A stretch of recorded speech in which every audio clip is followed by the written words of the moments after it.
welcome back to my channel, and today we are going to be doing my first ever 24-hour readathon. I'm really excited, kind of nervous. For this readathon, I'm not probably going to be reading for the full 24 hours because I need sleep and I have schoolwork to do. I'm filming this video in the middle of the week, however I don't have school today and tomorrow, but that doesn't mean I don't have work that I need to get done. But I'm really excited to get started. I do have quite the ambitious TBR here. But there's 4 books on here and 2 graphic novels, and one of the books I am going to be reading on audiobook because I'm working on a Granny Square tote bag. So let's just dive right into the books that I'm going to be reading. So the first one that I have on here is actually a series. I didn't even know it was a duology, but I picked this up from my library and I saw that they had the second one there, and I was like, you know what, they're both under 150 pages each, so I was like, why not? This is a Possum for the Wild Built by Becky Chambers, and I'm super excited to read this one. I don't really know a whole lot about this one, but I know there's a robot and a tea monk. I think they're what they're called. It's either a monk or a tea monk. So pretty much what I'm getting at is that, so we pretty much follow the tea monk, and he's like living in his world, everything is peaceful, everything's quiet, and then all of a sudden this little robot shows up, and look, he's like playing with the butterflies, and I think that's actually one of the most adorable things I've ever seen. But I've heard nothing but great things about this book, and I'm really excited to jump in. It's under 150 pages. I think it's like 145 or something, so definitely be able to knock this one out. And then, like I said, it is a duology. I was like, I had no idea. But I saw the second one there, and I was like, might as well just pick it up. I can do it. That's kind of actually what struck the idea for this 24-hour readathon. So the second book in this duology is called A Prayer for the Crown Shy. Pretty much what the series is trying to ask: in a world where people have everything they want, does having more even matter? They're going to need to ask a lot. And I found that concept so interesting because I don't really think as a society we are always constantly in the need for more. We need more money, we need this, we need that. We never really stop and think, because it's nearly impossible to be like, what if we had everything we wanted? What if we didn't need anything else? And where my question lays with that is that if we had everything we wanted, what would make life worth living if we had nothing to wish for? Like, if we just wake up one day, we have everything we wanted, that means you have no more dreams, no more goals, because you have everything. You don't want anything else. And that's kind of what this premise is saying. And that's such an interesting concept. I'm really excited to see how she pulls that off in the story and puts that message across. So I'm really excited to read this duology. The next book that I have here is Nettle and Bone by T. Kingfisher. I'm also really excited to read this one because, one, look at the artwork on the end papers here. Like, are you kidding me? It's a dog made of bones. It's a dog made of bones. That is giving spooky, gothic, and I'm really excited about it. If you hear anything in the background, it's because my apartment complex, they just started, I don't know, blowing the leaves or something. I don't really know what they're doing. But going back to Nettle and Bone, under the dust jacket, you can't really see it, but there is, oh, you can kind of see it. There's a skeleton dog under there, because pretty much what this book is about this sister. Her name is Mara, and she is born into this, like, princess. She is going to become a princess, but she doesn't want to. And something happens to her sister, and I think she has to go, like, save her sister. And so she kind of goes and finds this, like, group of people, and this person, I don't know if it's like a witch or something, has to complete these 3 impossible tasks, which is build a dog of bones, sew a cloak of nettles, and capture moonlight in a jar. There's like a group of, like, I don't want to say misfits per se. She is joined by a disgraced ex-knight, a reluctant fairy godmother, and an and a grave witch and her foul familiar. Like, that sounds so interesting, and I feel like this is the perfect, like, fall maybe not atmospheric, but this sounds like a good, like, fall spooky gothic type of read. This one is a little bit longer, but it is under 300 pages. The last, like, physical book that I have on here is The Wicked King by Holly Black. This is the second book in the Cruel Prince trilogy. I'm not really going to go into too much in depth on this series. I'll give my, like, a full review of it at the end of the video. But I actually, The Cruel Prince wasn't really my favorite. I have had this book on my shelf probably since 2020, the whole entire series. It's actually right there. I have the first one in paperback and the last 2 in hardback. I don't really know why. Pretty much this follows Jude, and she's a human, and she's taken, or kind of adopted and taken to this fairy land, and we kind of just follow her while she, like, goes through life in that type of land, because the Fae are depicted in a way that I think they are depicted in like folk and fairy tales and stuff, and how the Fae aren't just like normal looking people with pointy ears. They have tails, they have crazy horns poking out of their head, their skin is blue, and in some Fae stories, actually a lot of modern Fae stories, they just look like humans with pointy ears and have magical powers. But when I think of Fae, and I actually think of like fairies and people who look all crazy and have different color skin, and the Fae are actually mean. And honestly, that's what I think when I think of Fae. Like, when I think of like actual Fae, I don't see them as these nice, welcoming, wholesome people. Like, I really think them as like these mean fairies, and they're like, what in the world is a human doing in our Fae world? You don't belong here. And that's pretty much what she has to deal with her whole entire life. The romance is more of a subplot in this book. We really do get more plot and story than the romance. It's like 25% romance, 75% plot, which personally I'm not complaining about. So I read the first book on audiobook, and I'm just going to pick the audiobook up for this one as well, because I do want to do some more crocheting like I said earlier, and I think the audiobook is like 10 hours, and on 2x speed I can knock that down to like 5 to 6 hours. So I'm definitely hoping to maybe not finish this, but it would be nice if I got to finish this. The last 2 books I have on here are graphic novels. They are Over the Garden Wall graphic novels. So I have Over the Garden Wall Distillatoria on here, and it's pretty much just a story where we follow Wirt, Greg, and I think Beatrice is in here too. And you know, they're just going on another little adventure, another little story and stuff, and I'm really excited about it. The artwork in here is beautiful. Like, look at Greg and Wirt. I love them so much. And then this one I just picked up because I wasn't really sure. I know there's a bunch of other Over the Garden Wall ones, but I just wasn't sure what else to get. This is Over the Garden Wall Stormful Symphonies. The illustration are a little bit different than the one in the show. I don't actually really know what this is about, but it looks really fun. I actually really like the artwork in here. And also, look at this. Are you kidding me? Really excited to jump into these 2. These are kind of just going to be like my breaks in between reading all the books. Alrighty, so these are all the books that I'm going to be planning on reading in this video. I'm definitely not going to be reading all of them because that might be impossible, but I would like to get to as many of them as possible. I am also in the middle of reading Miss Farm by Brandon Sanderson. I might pick this up and read like a chapter or 2 because I'm reading this one really slowly, but so far it's amazing. But I'll probably only end up reading like a couple chapters because I don't want to binge this one. I do want to take my time on this one. I just wanted to let you guys know that I'm also reading this as well. What I'm gonna do is I'm gonna start the readathon at I think around 11:30. We'll go through 11:30 now to 11:30 tomorrow, and I'm going to start with the audiobook of The Wicked King because I do want to get some crocheting done. I'm making a tote bag. It's gonna be around this side. This is actually where all my yarn is and stuff like that, and I've measured 27 squares. I think I'm at 14, so I'm around halfway, so I'm definitely going to knock out a couple of those today. So that's what I'm going to start off with doing, and yeah, catch you guys in a little bit.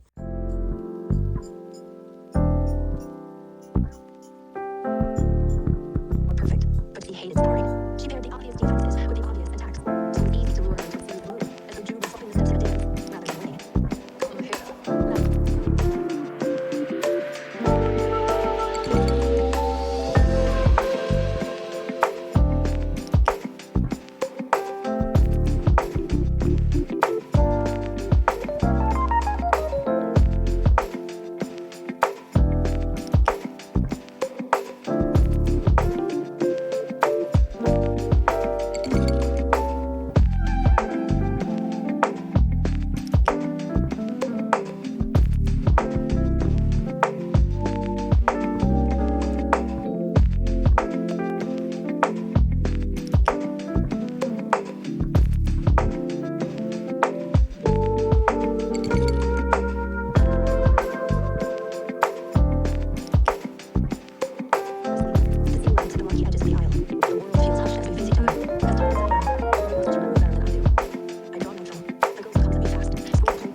Hey guys, so it's a little while later now. It's currently 4:30 and I have made quite a bit of progress in The Wicked King. I'm about halfway, a little bit more than halfway through.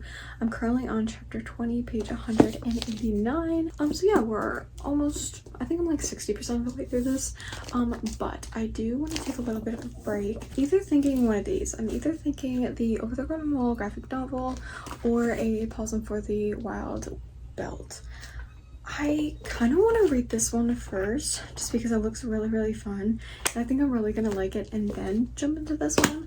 So I think that's what I'm going to do, and then after I finish these I'll probably, you know, take another break, go do something that isn't reading. I think I want to play some guitar for a little bit, practice my guitar some. Then I will jump back into the audiobook for The Wicked King and do some more of my granny squares. So that's kind of the plan for the next, I don't really know how long it's gonna take me to finish these. I would say maybe an hour and a half per se. Because like this isn't gonna take me long at all, but you know, this, even though this is 120 pages, you know, that's still gonna take me like an hour and a half or something like that. So these are the reading plans for right now. Once I finish these, I will definitely update you guys on my thoughts about them because I am really excited about them. And then do some guitar and then jump into and finish the rest of The Wicked King. So these are my reading plans for right now, and I'll see you guys in a little bit.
So it is a little bit later now. It's actually 7:30 and I haven't made a whole lot of progress. I have finished Over the Garden Wall Distillatoria, and oh my gosh guys, I don't really know how to rate graphic novels. Like I kind of either give them all 5 stars or don't give them any rating just because I feel like it's a hard thing to rate.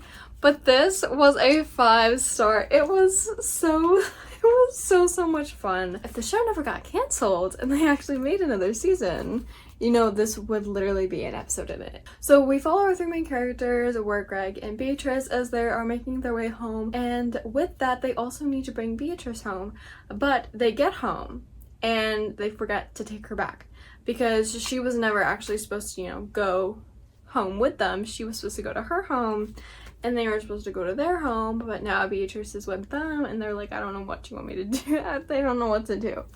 And then strange things start happening. Things from over the garden wall, from the forest, start appearing on their side of the garden wall. Start figuring out how in the world, why this is happening, how to fix it and stuff like that. And it's such a fun, easy read. I had such a good time with it. Like, I don't know if there's any more in this particular series. I had such a fun time with it and I cannot wait to read the other Over the Garden Wall graphic novel. I'm gonna save that for later tonight because I think my goal, I'm definitely not gonna be staying up all night because, you know, I'm not gonna be staying up for 24 hours because my sleep schedule, my body cannot do that. I've been planning on staying up to like 2. I think I can do 2. Maybe 2:30 if we're lucky, depends on how I'm feeling. So I definitely am gonna wait until like I'm kind of falling asleep because this is such an easy little thing to like keep you up. Over the Garden Wall, Distillatoria, absolutely love it, 5 out of 5. And then I am in the middle of reading A Song for the Wild build. I'm having such a fun time with this as well. It has been a little bit slow in the beginning. I think we're finally starting to get to the point where it's starting to pick up a little bit because we actually just got introduced to the robot named Moscow, and I liked following ducks in the beginning. Like, their story was really cool to see, and like pretty much they're just trying to figure out what they want to do with their lives. So they become a tea monk where they go in this little wagon, they go from place to place, and I don't really know, not particularly salty. People come up to Dex, tell them how they're feeling. Some of them cry, some of them are happy, some of them just have nobody else to share things to, so they just share it to Dex. And one day, after like 3 years, it was really slow. Their little business was like really slow in the beginning, and then one day Dex is like, you know what? I'm starting to get that same feeling that they were in the very beginning, where they needed a change, needed to get out of the city, and that's how Dex became a T-Monk. And now they're getting that same type of feeling of like, I don't really know what I'm doing. All the days are kind of just meshing together. So Dex is like, thinks about going into the wilderness, or the wilderness. So Dex is out in the wilderness, and the roads, the pavement and the tar is all like messed up and ruined because nobody's been out there. It's like, no humans have touched that land, so everything is still thriving. So they park their little wagon thing. They have a fire outside. 7 foot tall, metal plated, boxy headed robot. And he's like, he reminds me, I think that's what it is. Baymax. He reminds me of Baymax. What do you need and how may I help? That's not Baymax? I think that's Baymax. So yes, I'm currently on chapter 3, page 51. It has taken me a little bit to, get through these 50 pages, but I've just been doing other things as well. So I think I'm actually going to, sit down now and finish this one up. I have less than 100 pages left. I think I have around 96, 95, 96. Trying to do mental math. Don't know if that's right, but here we go. So I'm gonna go and finish this, and I'll catch up with you guys once I finish.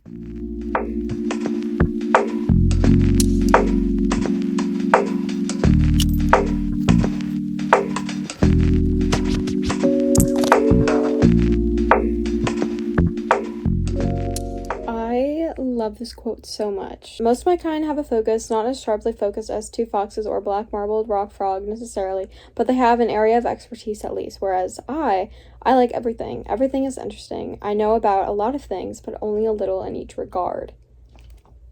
That is literally me. I love a million and one things. Am I 100% skilled or know everything about them? No. But I love all of them equally. Does that make sense? I don't really know. I just really like that quote. I mean, there's so many quotes in here that I've loved so far. Okay, so the robot is talking about the painting, and he says, how would you describe this painting? And Dex says, happy, cheerful, welcoming. And Moscow says, that's one way to describe it. Could you not also just describe it as pigment smeared onto the wood? Is it not what it is? Is that not what it is? And he's like, oh, that misses the point. There's thinking about it backwards, missing the forest for the trees. I'm of metal and numbers, you are of water and genes, but we are each something more than that.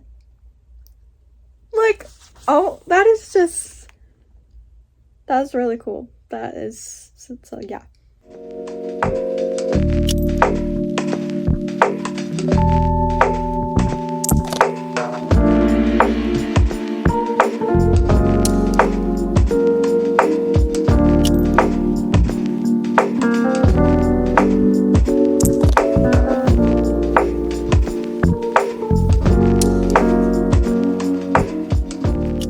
Hello everybody, so it is a little bit later and I have just finished the Psalm for the Wild Built, and holy crap, was this absolutely amazing. It was just amazing. The whole time I was envisioning Moscow as Baymax. Just something about him, the way that he talked, how he spoke, and what he was saying, I feel like it's something that Baymax would totally say. But this book was just absolutely beautiful. The messages and the things that they were saying, this really blew my mind on how much I liked it. I had a feeling I was gonna like it because of the whole robot and human type thing. I had a feeling that I was going to like it because of that aspect, but I got worried in the beginning because the first like 30-40 pages or so, Moscow the robot, we don't get introduced to him until about that 30 to 40 page mark. But as soon as he was introduced, I was hooked. Like the interactions between them and the things that they were saying, because he's a robot.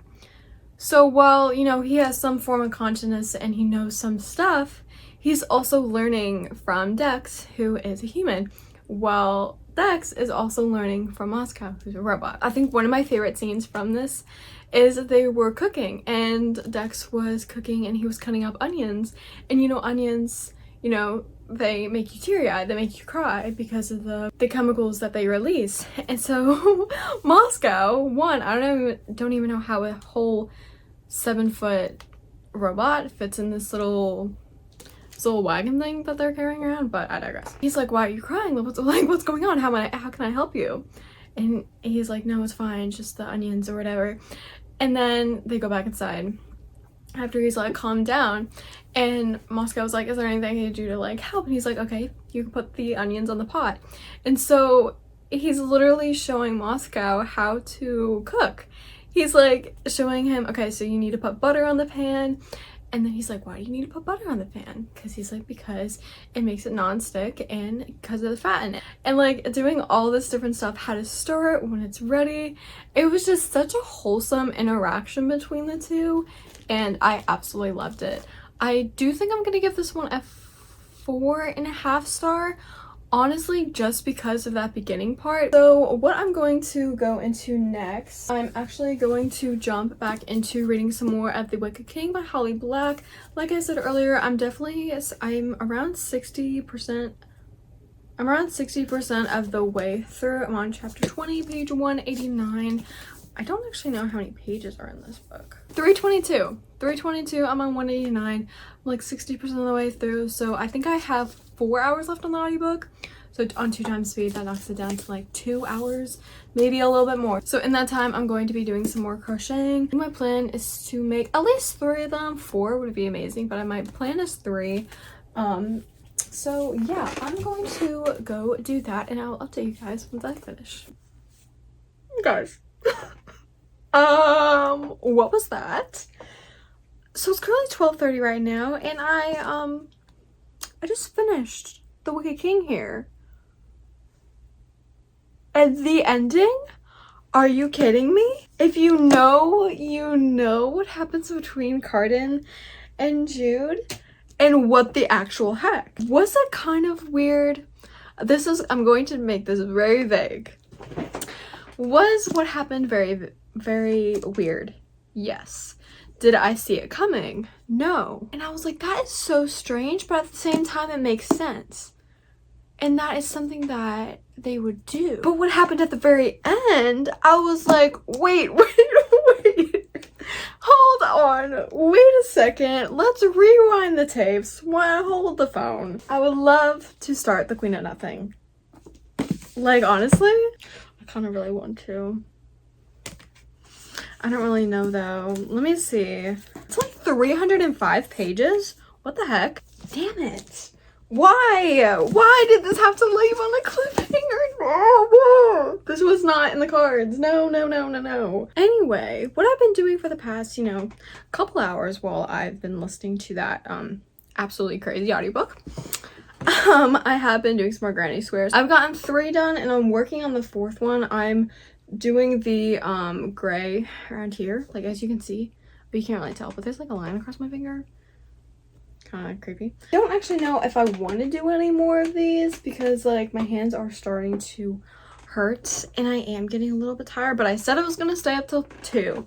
So I think I'm going to stay up till 2. If I stay up longer, hey, but I need to make sure I get up at like 9 tomorrow. So I have like 2 hours, and that allows me like 2.5 hours of more reading time tomorrow morning because I have a lot of schoolwork that I need to get done. So in my stack of the books that I have A Prayer for the Crowned Shy, which is the second book in the Monk and Robots duology.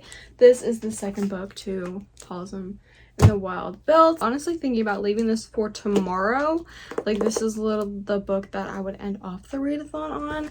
I want to start this. I want to read this so badly. I just feel like because it is a little bit longer, it's like around 250 pages. I just don't know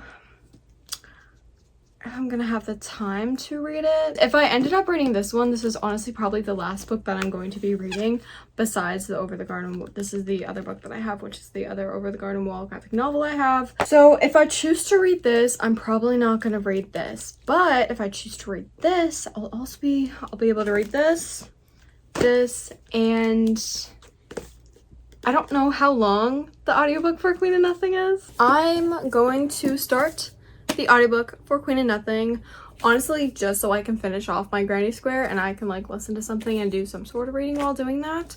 So I'm going to do that.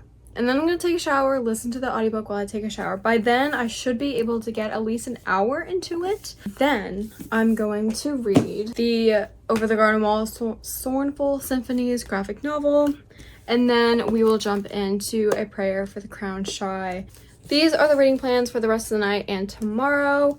And yeah, so I'm going to start the audiobook for this. Really excited. I have the hardbacks. I forget that there's beautiful artwork under the dust jacket. So we have the snake and a crown for that one. And then the Wicked King. Also, the cover, like, I mean, I've always loved the cover for these, but like, it makes sense. It makes sense. And this makes sense. The crown underwater filled with seaweed. If you know, you know. And then we will end the readathon with some journaling tomorrow after the readathon is over and after I read all the books. And then I'm going to have probably around 4-ish books to add to my reading journal, which I'm really excited about. So I'm gonna go do these things and I'll catch up with you guys when I start these books. In recognition of your contribution to the great life. Now more people could look, but looking upon Prince Garden was like looking into an uncertain future, and so he avoided it. Lady Asha, as the mother of the prince, only made it more scornful. From 16 arrows at least, but then a few fly. Prince Garden ought to have been the story of things to tell true from false. And found all back of the spring, aiming for the walnut, smile on her face. It must have been something big. But I was a fool, I say, because I read all this blood is dull. Hurrying along, leans forward, her body alert. Let's read the light.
guys, so it is about 12 o'clock. I think it's actually like 12:30 right now.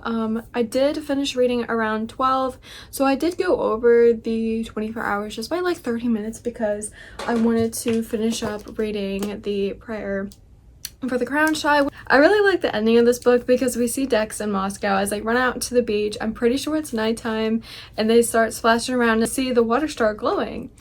And Dex is like, what is this, like some sort of bacteria? Like, why is the ocean glowing? And he's like, it's the phytoplankton or the bioluminescence from the little bacteria in there that's making the water glow. It's just a really cute scene how like they ended and stuff. I think I like this one more. There was a lot more quotes in here that I wanted to underline compared to this one, so I definitely recommend this one. I think I'm giving this one a 4.5. And I think this one a 4 just because I did end up liking this one better. I did like how we got a lot more of Moscow and Dex in this one. But yeah, I definitely recommend the series. It was really fun, fast reads. It did take me a little bit, but that's just because I'm a slow reader. So the next couple books that I ended up reading were the 2 Over the Garden Wall graphic novels. I first started off reading Over the Wall Distillatoria, and I absolutely love this graphic novel so much. I had so much fun. Like, this felt like an episode that could be in the Over the Garden Wall show, or if they made a season 2, this would be something that definitely would occur. Or Greg never really know what's going on. Beatrice is always the one that's like, okay, can you take a step back and actually see what's going on here?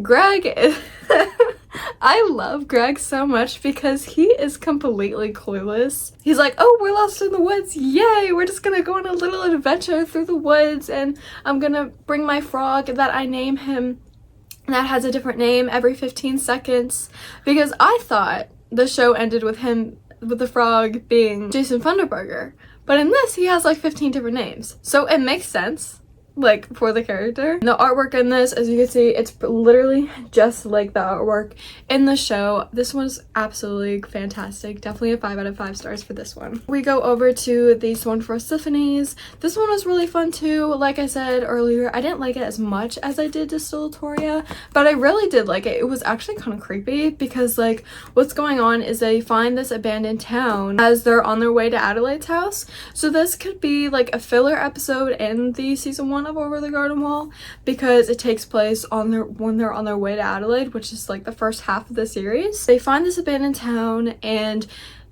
Greg starts singing a song about, I don't know if it's about hobbies or something. He starts singing something, and this lady pops up. She's like, oh, you guys like singing? You should go join our play and our musical and our theater. And, you know, they're both kind of suspicious, or at least Beatrice is suspicious, like, what in the world, there's nobody here, why are we gonna show a play to absolutely nobody? And so they go in this theater, and these 2 sisters are there, and they're like, come join us, we will make you the greatest actors all time, and then you just have to perform this play and all this different stuff. And so Beatrice, as Beatrice is, you know, she's suspicious. She starts going around, lurking around, and finds the truth, and then, you know, things happen. And yeah, everybody ended up safe. But yeah, I really liked this one. It was really fun. The artwork was a little bit strange, because the illustrations are drawn differently than they are in the show. Definitely recommend both of these. They were a good time. And then the last book that I fully finished was The Wicked King by Holly Black. This is the second book in the Folk of the Air trilogy.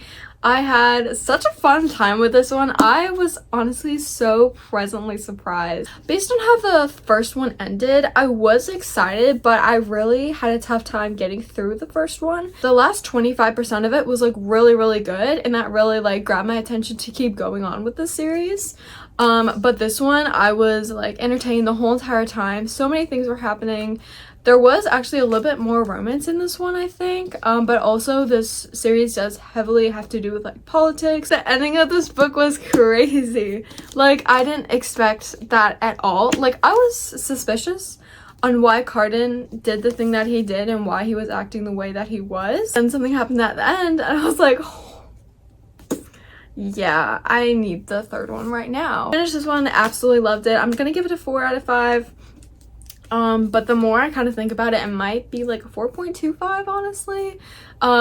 So yeah. And then I didn't finish any other books, but I did make some more progress in The Queen of Nothing. I was also listening to the audiobook a little bit after my 24 hours was over, but I was just listening to it while I was getting ready, so I was like, it's okay. I ended up getting to chapter 6, page 59, and we're still in the beginnings of this book. We are now on our way back to Fairy. Yeah, I'm just really excited to see what happens in this book. Every single cover and like the name relates so much to what happens in the book too. I mean, I guess that's kind of the point, but like there's a reason why it's called The Queen of Nothing. And like it's really cool how she, like, Holly Black pointed out, and like she like ties the title into like the actual story. I love when authors do that. I'm really having a fun time with this one. This will definitely, I'll probably end up finishing it next week. I'll listen to the audiobook every now and then, probably while I'm working on my crocheting, let's be honest. I have a feeling it has to end with a happy ending. And like with Jude and Carden getting together, because that makes sense, right? But at the same time, I'm like, wait a second. I don't really know anymore. There's so many back and forth mixed feelings. And I'm like, I hate Carden, then I like Carden. I hate Carden, then I like Carden. And then I hate him again. I'm like, I don't know what to do. I'm like Jude. Like, yeah. Very indecisive, but also that's what Carden is doing. He's being annoying, honestly. So, yeah. Alrighty guys, so altogether I ended up reading 5 books. I'm counting the graphic novels as books because, you know, they took me like an hour to get through and they're like 150 pages each. So I'm really happy with all the books that I read. I also made 59 pages into Queen of Nothing, so we're just gonna add that to that stack just for fun. So yeah, I really hope you guys enjoyed this video. I had such a fun time on my first 24-hour readathon. So yeah, I hope you guys enjoyed this video, and I hope you have a great rest of your day, morning, night, wherever you are in the world, and I'll see you guys in the next one.